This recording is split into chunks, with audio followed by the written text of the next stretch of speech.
तो जैसा कि हमने अपने पहले वीडियो में चैप्टर 1 कंप्लीट कर लिया था, अब हम इसमें चैप्टर 2 करेंगे। अब एक साथ मैं 1-2 घंटे की वीडियो नहीं डालूँगी, शॉर्ट शॉर्ट करके डालूँगी।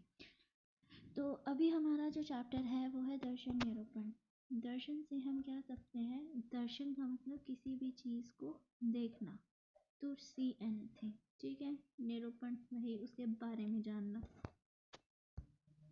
तो देखो, दर्शन के बारे में हम क्या कह सकते हैं, क्या है दर्शन। या दर्शन ट्रैवल की बात नहीं हो रही, दर्शन चैप्टर की बात हो रही है। तो हम सबसे पहले दर्शन के इंट्रोडक्शन की बात कर लेते हैं। इसमें यही दे रखा है कि किसी भी चीज़ों का हल दो तरीके से, दो कारणों से निकाला जा सकता है, एक औचित्यवश और दूसरा आवश्यकतावश। जैसे कि अब जब हमारा पार्टीशन का टाइम था तो हिंदू मुस्लिम का थोड़ा चक्कर होता, तो क्या हुआ, दुखों का निवारण करने के लिए भारत देश का उद्भव हुआ, मतलब भारत देश बना हमारा, क्या उन सभी दुखों का करने के लिए। तो ये सारी सी थ्योरी सी है, इसको पढ़ लेना। भारतीय दर्शन ये इम्पोर्टेंट है। निम्नलिखित काल में विभाजित किया है, जैसे वैदिक काल, महाकाव्य काल, सूत्र काल, वर्तमान काल। तो वैदिक काल में हमारे वेद आए थे, ऋग्वेद, यजुर्वेद, सामवेद, अथर्ववेद। तो उसी में वेदों को भारत का प्रथम ग्रंथ बोला जाता है। उपनिषद और वेद में एक बहुत अंतर है। जैसे वेद है, वेद किसी ने रचे हैं, फिर जाके वेद हमारे पास आए हैं। परंतु उपनिषद जो होते हैं वो हमें गुरु के समीप बैठकर उनके उपदेशों को सुनना होता है। जैसे कि अगर हम किसी के समीप बैठे, हम पहले उनके उपदेशों को सुनेंगे, फिर उनसे ज्ञान अर्जित करेंगे, तो उपनिषद वो होते हैं।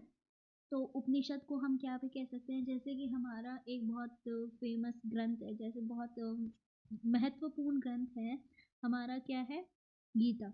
गीता के उपदेश अर्जुन को किसने दिए थे, श्री कृष्ण ने। कहाँ पे दिए थे, कुरुक्षेत्र की भूमि पर। तो वो एक, जो वो उपदेश दिए उन्हें ग्रंथ में बांधा गया। मतलब उन्होंने ग्रंथ नहीं दिया, उन्होंने जो उपदेश दिए उसे ग्रंथ में बांधा गया। तो वो क्या है, एक उपनिषद है। गीता एक उपनिषद है। तो अब सबसे इम्पोर्टेंट टॉपिक हमारा दर्शन शुरू होता है यहाँ से। दर्शन की व्युत्पत्ति। दर्शन शब्द वृक्ष के प्रक्षणे धातु में ल्यूट प्रत्यय लगाकर बना है, जिसका देखा जाए, जिसके द्वारा देखा जाए।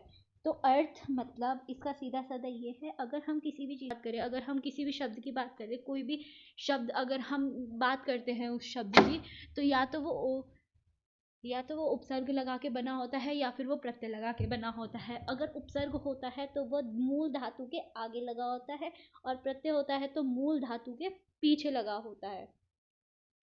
तो यहाँ पे ये हमारा प्रत्यय है, तो मतलब ये हमारी मूल धातु है, जो दृष्टि, जो मूल धातु है वृक्ष से, उसके पीछे ऐड होकर बना है, ठीक है। अब सबसे इम्पोर्टेंट दर्शन की डेफिनेशन देख लेते हैं। दृश्यते यथार्थ तत्वे अन्नम इति दर्शनम। जिसके पीछे, जिस चीज़ के भी पीछे ऐसे डॉट लगा हो ना लास्ट में, उसको म प्रोनाउंस करते हैं, उसके लास्ट में म आता है।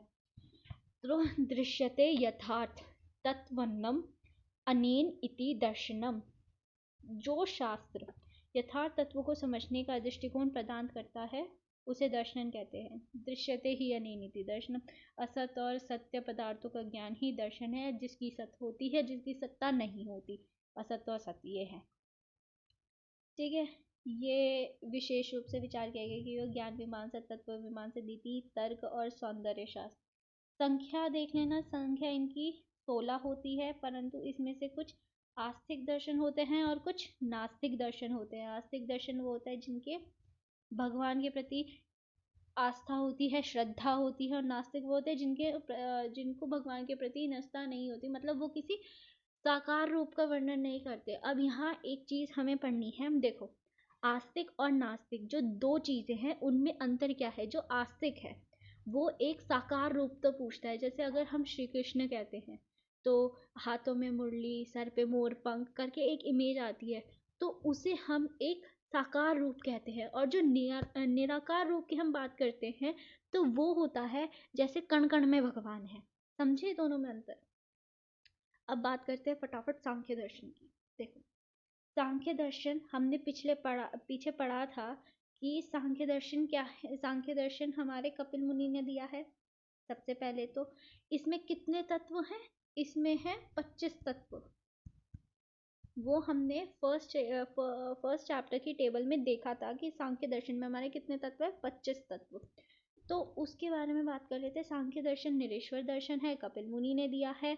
ये एक लोकप्रिय दर्शन है और इसका ऊंचा स्थान है। सबसे पहले ये इम्पोर्टेंट बात है, ठीक है। उसके बाद यहाँ इतना कुछ इम्पोर्टेंट नहीं है। सांख्य संबंधी या विश्लेषण, सांख्य मतलब किसी भी चीज़ का विश्लेषण करना, और दार्शनिक पृष्ठभूमि में इसका एक महत्वपूर्ण स्थान है, ठीक है। अब देखो एक और इम्पोर्टेंट चीज़, सांख्य शब्द का अर्थ। उपसर्ग लगा है तो मतलब जैसे कि सम प्लस खया, सम प्लस खया उपसर्ग है तो आगे आएगा, और जब इनका होता है समीशन तो ये क्या बन जाता है? सांख्य दर्शन। सांख्य शब्द का अर्थ गणना, मतलब वही, या किसी चीज की गणनात करना या कुछ करना, या शाब्दिक अर्थ साम्यक ख्याति है, जिसका शाब्दिक अर्थ साम्यक ख्याति है। सांख्य दर्शन की आवश्यकता। अब किसी भी चीज़ की हमें ज़रूरत क्यों पड़ती है? सबसे पहले किसी चीज़ की ज़रूरत पड़ेगी तभी वो चीज़ अपने उसमें कार्य में आएगी। तो वही बात है कि सांख्य की हमें क्या आवश्यकता थी। देखो कुछ लोगों ने ऐसा माना कि मतलब सांख्य दर्शन के जितने तत्व हैं, लाइक 25 तत्व हैं सांख्य दर्शन के, वो सारे के सारे योग दर्शन में है। योग दर्शन में एक एडिशनल है ईश्वर। तो दोनों में ऐसा क्या है? मतलब एक अगर हम सांख्य ही पढ़ लेते तो हमें योग दर्शन की जरूरत क्या पड़ती? अगर हम योग ही पढ़ लेते तो हमें सांख्य दर्शन की जरूरत क्या पड़ती? है ना एक क्वेश्चन। तो फिर ऐसा माना गया है जो सांख्य दर्शन है उसमें पंचविंशति तत्वों का ज्ञान ही मोक्ष का कारण बताया गया है। अगर मैं तुम्हें 5 महाभूतों का ज्ञान दे दूँ तो उसी से तुम्हें मोक्ष की उत्पत्ति मिल जाएगी। देखो इस लाइन पे मत जाना, इसका इसका तुम्हें आगे जाके पता चलेगा कि इसका अपना क्या सिग्निफिकेंस है, पर फिलहाल यही पढ़ो तुम। और योग्य दर्शन क्रिया प्रधान है। इसमें यह माना जाता है योग दर्शन में योजक ज्ञान को ही मुक्ति का प्रयोजक माना है। जब हम योग दर्शन में एक स्टेज आती है ना समाधि, वो हमारी मोक्ष की स्टेज होती है। और सांख्य दर्शन में वो स्टेज नहीं आती, उसमें पंच भौतिक तत्वों का ज्ञान मिलता है तुम्हें, ठीक है। ये थे दोनों में अंतर, यहाँ से है इनका अंतर यहाँ तक। अब उपनिषदों सरेश्वर और निरेश्वर दर्शनों के भेद क्या हो सकते हैं, ये तुम्हें आगे समझ में आएगा, क्योंकि पुरुष प्रकृति एक ब्रह्म की संख्या भी मानी है। ब्रह्मा को हर उत्पत्ति का मतलब ब्रह्मा को जगत पिता बोला जाता है। जगत पिता बोला जाता है क्योंकि ये क्रिएटर होते हैं। क्रिएटर, सारी चीज़ें के क्रिएटर यही होते हैं। जैसे महेश को बोला जाता है, उनको विध्वंस करता बोला जाता है कि मतलब हमारी पूरी सृष्टि को वो उनका उसका विनाश कर सकते हैं। तो वैसे ही ब्रह्मा को जगत पिता बोला जा सकता है क्योंकि वो क्रिएट करते हैं चीज़ें। तो देखो आगे का तो ये एक बार मैं तुम्हें आगे बता दूंगी क्योंकि आगे आएगा। बाकी ये लर्न करना तुम्हारी श्रद्धा है, श्रद्धा करनी है तो करो, नहीं तो इतना कुछ इम्पोर्टेंट नहीं है। इस चैप्टर में से ज़्यादा क्या होता है, देखो एनसीईआरटी सिलेबस के अकॉर्डिंग जो अभी प्रेजेंट है उसमें सिर्फ आस्तिक दर्शन है, तो नास्तिक दर्शन मैं नहीं पढ़ाऊँगी, ठीक है। ये बात मैंने तुम्हें पहले ही बता दी। अब हम सांख्य दर्शन के मुख्य सिद्धांतों की बात कर लेते हैं। त्रिविध दुख निवारण, इसमें है आदि भौतिक, आदि दैविक, आध्यात्मिक। आदि भौतिक, अब मतलब भौतिक का मतलब जो हमारी भौतिक का मतलब दैनिक दिनचर्या से जो हमें दुख मिलता है, जैसे कि कोई दोस्त हर्ट करके चला गया, ब्रेकअप हो गया कुछ, तो वो हमारे दैनिक दिनचर्या है, तो वो आदि भौतिक हो गया, ठीक है। वैसे तो क्या ही बोलूँ मैं, पढ़ो भाई, भाई सीधा साधा अपना पढ़ो, भाड़ में जाए दुनिया। आदि दैविक, दैविक का मतलब कोई शक्ति, दैवीय प्रकोप, जैसे कि अगर कोई भी मतलब जो हमारे अंडर ना हो, जैसे वैसे ब्रेकअप होना ना होना तो हमारे अंडर होता है, लेकिन कोई कोई उसे कर सकता है। तो मतलब जैसे जो हमारे अंडर ना हो, जैसे भूकंप, सुनामी, भूकंप, सुनामी या बिजली गिरना, या मतलब कुछ भी हो जाना, मतलब ऐसी क्या कह सकते हैं इन्हें, एक्टिविटीज जो हमारे अंडर कंट्रोल में ना हो। ज़्यादा पानी आ गया, बाढ़ आ गई, हमें दिख रहा है कि वो पुल टूटने की कगार पे है, वो पुल टूटने की कगार पे है, फिर भी हम खतरों के खिलाड़ी बनकर अगर उस पुल पे जाएंगे तो वो आदि भौतिक दुख हुआ ना। जब चीज़ें पता है कि वो पुल टूटने वाला है तो हम क्यों जा रहे हैं। तो आदि दैविक तो वो है कि बाढ़ की वजह से वो पुल टूटने की हालत में है। आदि भौतिक है, हम जानते हुए भी उस पे जा रहे हैं, तो वो है आदि भौतिक दुख। आध्यात्मिक दुख ये हमारे शारीरिक और मानसिक कारणों से है। जैसे किसी को दिल में इतनी जगह दे देना, फिर उसके जाने के कारण दिल ही दिल में दर्द होना, तो वो आध्यात्मिक दुख है। सृष्टि, उत्पत्ति और विवेचन, इसमें जो सांख्य दर्शन ने 25 तत्व माने हैं वो यहाँ है। पुरुष, प्रकृति, महंत, अहंकार, मन, पंचेंद्री, पंचकर्मेंद्री, पंच तन्मात्रा और पंच महाभूत। पंच महाभूत से हम अवगत हैं, हमने पढ़ी थी। पंचकर्मेंद्रिय, पंचकर्मेंद्रिय मतलब सेंस ऑर्गन्स हमारे। नहीं, पंचकर्मेंद्रिय अर्थात 2 हाथ 2 पैर, ठीक है। पंच एक क्या होगा, मन मस्तिष्क, ठीक है। 2 हाथ 2 पैर, उसके बाद ज्ञानेंद्रियां हमारे सेंस ऑर्गन, अहंकार, मन, पुरुष, प्रकृति और महंत। तो इन चीज़ों को पूरे 4 हिस्सों में डिवाइड किया हुआ, केवल प्रकृति, केवल विकृति, प्रकृति विकृति, ना प्रकृति ना विकृति, ठीक है। यहाँ टेबल से ज़्यादा अच्छे से समझ में आएगा। सबसे पहला क्या था, पुरुष, फिर क्या था, प्रकृति, फिर क्या था, महंत अहंकार, फिर क्या था, पंच ज्ञानेंद्रिय, पंच कर्मेंद्रिय, पंच महाभूत, ठीक है। तो इन्होंने इसको इस तरीके से करा है कि केवल हमने 4 हिस्सों में डिवाइड किया था, बताया था हमने।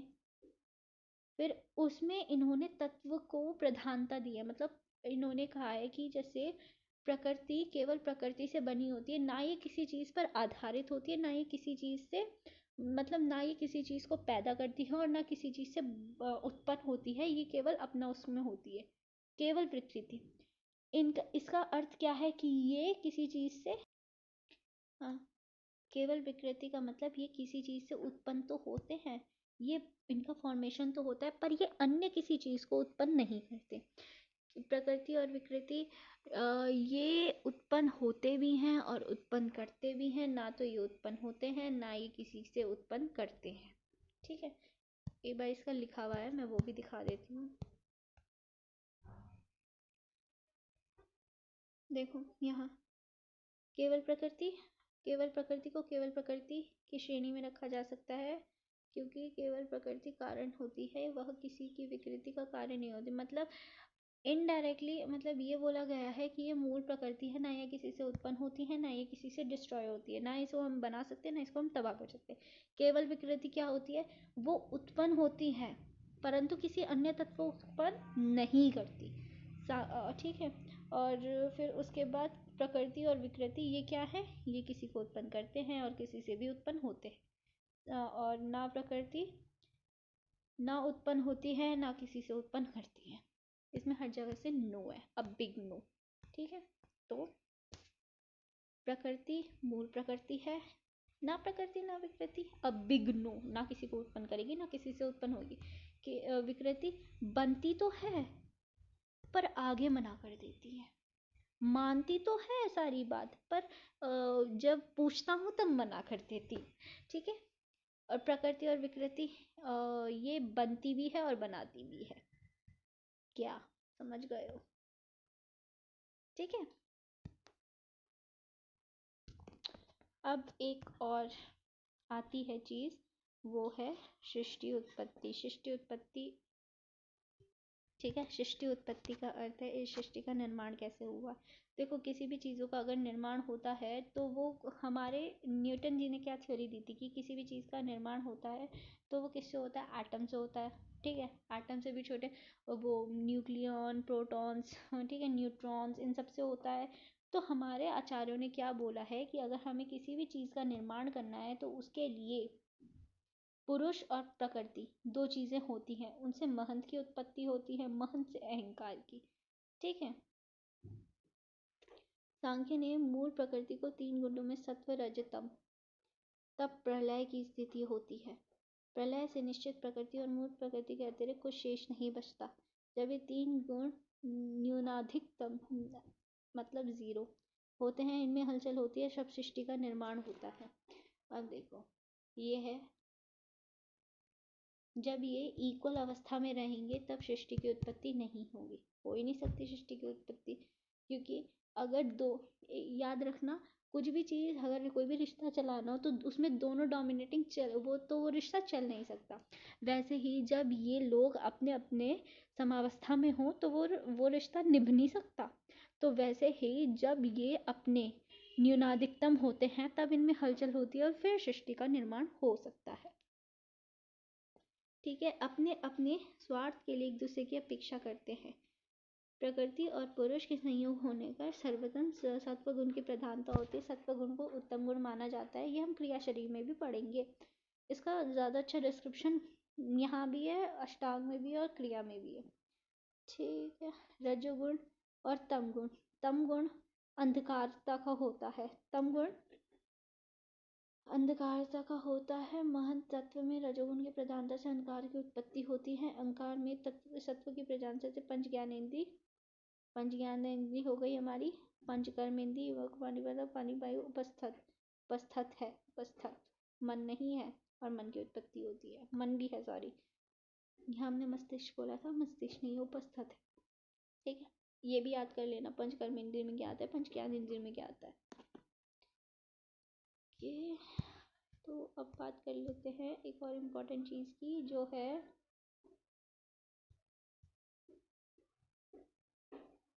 प्रकृति मूल का संयोग होता है। महंत की उत्पत्ति होती है। महंत से अहंकार, अहंकार से सात्विक, राजसिक और तमस अहंकार की उत्पत्ति होती है। फिर इनका अपना अपना कर्म होता है। पंचतन मात्रा का यहाँ अर्थ होता है। ठीक है, ये इम्पोर्टेंट है, याद कर लेना। पुरुष और प्रकृति में साधुन्यता, मतलब क्या क्या सिमिलैरिटीज है उनकी। दोनों आदि और अंत रहित है।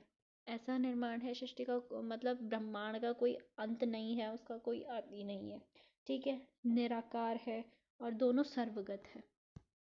ठीक है, और इसमें डिफरेंस याद कर लेना। प्रकृति एक है, पुरुष अनेक है। प्रकृति त्रिगुणात्मक नहीं होता, विवेकी है, विषयमत नहीं है, सामान्यत्व नहीं है, चेतना तत्व नहीं है, अप्रधानता नहीं है, मध्यस्थ नहीं है। अब प्रमाण वर्णन की बात कर लेते हैं, ये बहुत प्यारा सा है, छोटा सा। इसमें है कि 3 प्रमाण माने गए हैं, प्रत्यक्ष, अनुमान और आप्तवचन शब्द। आगे पूरा चैप्टर है, वो चैप्टर भी मैं डालूंगी जल्दी ही। अनुमान के 3 प्रकार का माना गया है, पूर्व, शेषवत और सामान्य दृष्टवत। कुछ आचार्य पूर्ववत और शेषवत को वित्त अनुमान और सामान्यता दृष्ट को अवित अनुमान कहते हैं। ये 1 नंबर में आ सकता है, 1 मार्क्स एज पर न्यू NCISM सिलेबस। सत्कार्यवाद, ये मुझे बहुत टिपिकल लगता है। इसका मानना है कि अगर हम कोई भी कार्य करते हैं तो उसके पीछे कोई कारण होता है। जैसे कि अगर मैं पढ़ा रही हूँ तो इसके पीछे कोई कारण है, मैं क्यों पढ़ा रही हूँ, इसके पीछे क्या पता कोई कारण हो सकता है। तो बिना कारण के कार्य की उत्पत्ति नहीं हो सकती। कार्य अपनी उत्पत्ति से पूर्व कारण से सुप्त रूप से विद्यमान रहता है। अब जैसे मेरा पढ़ाना कार्य है, लेकिन मैं किसी कारण से पढ़ा रही हूँगी ना, तो वो कारण क्या है वो मेरे को ही पता है अभी फिलहाल, तुम मत जानो। तो कारण से कार्य की उत्पत्ति का अर्थ है अव्यक्त से व्यक्त होना। यहाँ पे क्या है कि अगर कारण होगा तो ही कार्य होगा, अगर कारण ही नहीं है तो कार्य भी नहीं होगा। समझ गए? तो यहाँ कारण अव्यक्त से व्यक्त होना, समझ गए? वस्तु का नाश नहीं होता, केवल उसके स्वरूप में परिवर्तन आता है। ठीक है, वो तो नाश तो हमें ही पता है कैसे होता है। सत्कार्यवाद का विस्तृत विवेचन आगे कार्य सिद्ध सिद्धांत के अंतर्गत किया गया है। त्रिगुण वर्णन, आहा, त्रिगुण हमारे क्या है? सत्व रजतम, एक इम्पॉर्टेंट चीज। सत्व जो है वो हमारा मनस का गुण है। ठीक है। रज और तम ये हमारे गुण नहीं है, ये हमारे दोष है। त्रिदोष नहीं बोलेंगे इन्हें, ठीक है। तो ये हमारे शारीरिक दोष हैं।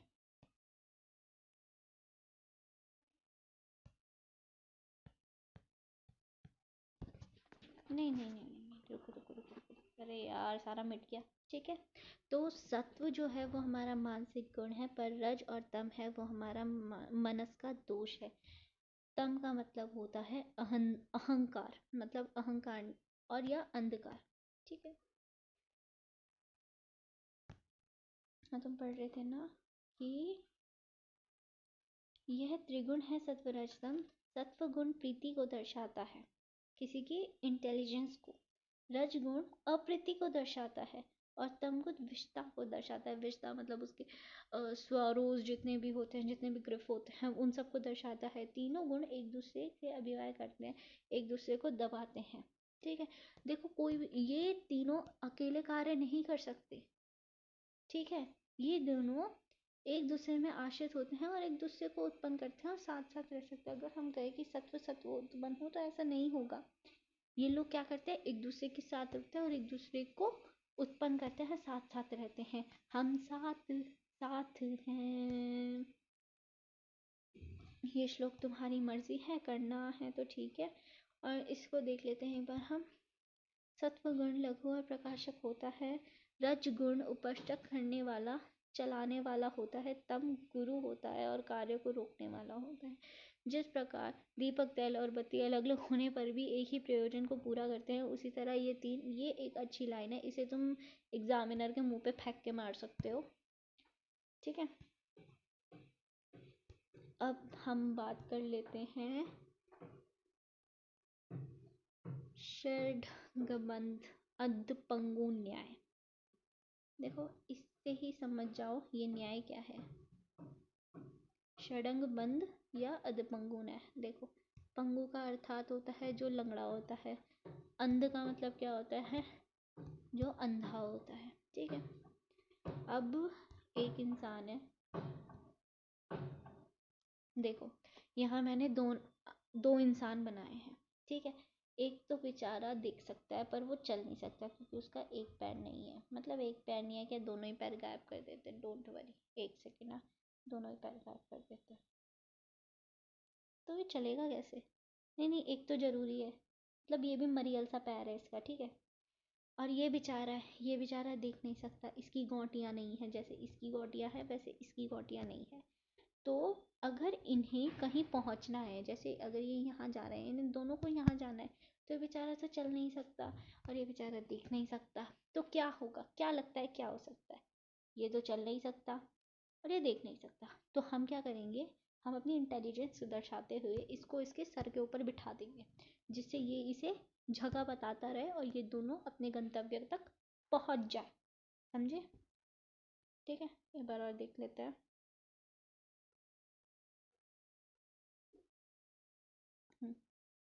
ये है बेचारा हमारा लंगड़ा और ये है अंधा हमारा, ठीक है। और इन दोनों को यहाँ पहुँचना है। ये बेचारा चल नहीं सकता, ये बेचारा देख नहीं सकता, तो हमने क्या किया, हमने इसे इसके ऊपर बिठा दिया। अब ये अपनी आँखों का प्रयोग करके इसे जगह बताएगा और ये अपने पैरों का प्रयोग करके इसे और अपने आप को वहाँ लेके जाएगा, ठीक है। नीचे वही एग्जाम्पल दे रखा है जो मैंने तुम्हें बताया है, ये इसके ऊपर वाला तक पढ़ लेना, ठीक है, यहाँ तक। सांख्य दर्शन पुरुष को निर्गुण अनेक मानता है। यदि आत्मा एक होती है तो एक ही वेदना होने पर भी दूसरे को भी वेदना होती है, परंतु ऐसा नहीं होता। प्रकृति और पुरुष के संयोग से सृष्टि की उत्पत्ति होती है। सांख्य दर्शन ने प्रकृति को जड़ अचेतन माना है, अतः वह स्वतंत्र सृष्टि का कारण नहीं होती। सांख्य का मुख्य पुरुष भी निर्गुण होने से प्रकृति का कारण नहीं हो सकता, ठीक है, ठीक है। तो बेसिकली देखो पदार्थ में क्या होता है, तुम्हें टेबल बनानी होती है सबसे ज़्यादा तो एक तो कि मतलब उनको लगे कि हाँ तुम्हें सब पता है, और तो तुम्हें नहीं पता, अगर तुमने टेबल रख के भी बना दिया तो एग्जामिनर के पास तुम्हारा इंप्रेशन बनेगा हाँ इसको पता है, ठीक है। और कुछ चीज़ें एज इट इज़ लिखनी होती हैं, जैसे कि ये। और इसमें तुम्हारे पास एक ऑप्शन होता है सांख्य दर्शन और आयुर्वेद में, इसमें सिमिलैरिटीज़ बता रखी है और डिसिमिलैरिटीज़ बता रखी है। जैसे त्रिगुण सिद्धांत को मानते हैं, पंचभौतिक सिद्धांत को मानते हैं, त्रिविध दुख का निर्णय और दोनों शास्त्रों में किया गया है। तो ये इसमें से 3-4 पॉइंट्स याद कर लेना, क्योंकि इसके अपने 6 के 6 न्याय हैं। एक बार ना रिकॉल करते हैं फटाफट।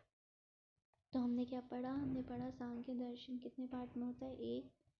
एक, 2, 3, 4, 5, 6, 6 पार्ट में होता है। त्रिविध दुख निवारण में क्या हमारा आदि दैविक, आदि भौतिक और आध्यात्मिक, सृष्टि उत्पत्ति और विवेचन कि हमारे प्रकृति कैसे बनी है, कैसे नहीं बनी है, केवल प्रकृति, ना प्रकृति ना विकृति, और प्रकृति ना विकृति और न विकृति। ठीक है, उसमें क्या होता है, प्रकृति से हम आगे कुछ नहीं बना सकते, ना प्रकृति ना विकृति से तो हम तो कुछ ही नहीं बना सकते, ना वो खुद बनती है ना किसी को बनने देती है।